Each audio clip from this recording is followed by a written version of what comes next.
ومن يتقي بوجهه سوء العذاب يوم القيامة وقيل للظالمين ذوقوا ما كنتم تكسبون كذب الذين من قبلهم فأتاهم العذاب من حيث لا يشعرون فأذاقهم الله الخزي في الحياة الدنيا ولعذاب الآخرة أكبر لو كانوا يعلمون ولقد ضربنا للناس في هذا القرآن من كل مثل لعلهم يتذكرون قرآنا عربيا غير ذي عوج لعلهم يتقون ضرب الله مثلا رجلا فيه شركاء متشاكسون ضرب الله مثلا رجلا فيه شركاء متشاكسون ورجلا سالما لرجل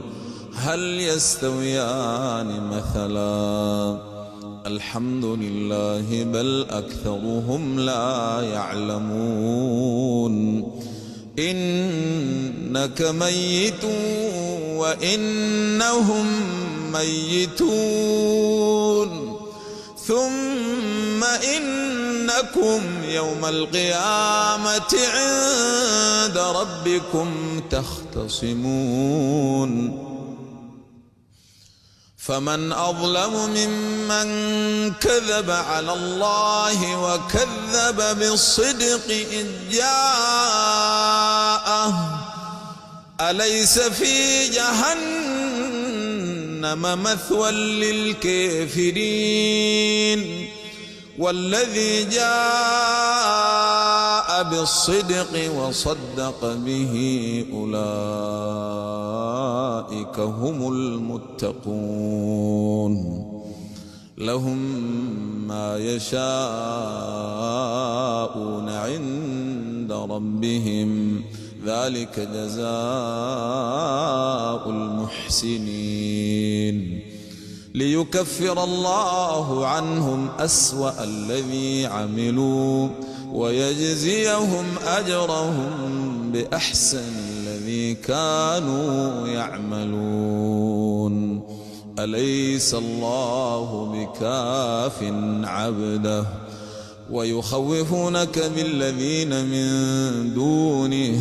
ومن يضلل الله فما له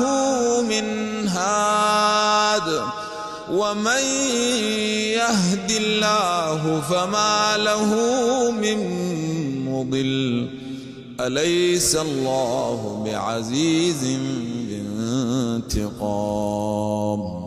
ولئن سألتهم من خلق السماوات والأرض ليقولن الله قل أفرأيتم ما تدعون من دون الله إن أرادني الله بضر هل هن كاشفات ضره أو أرادني برحمة هل هن ممسكات رحمته قل حسبي الله عليه يتوكل المتوكلون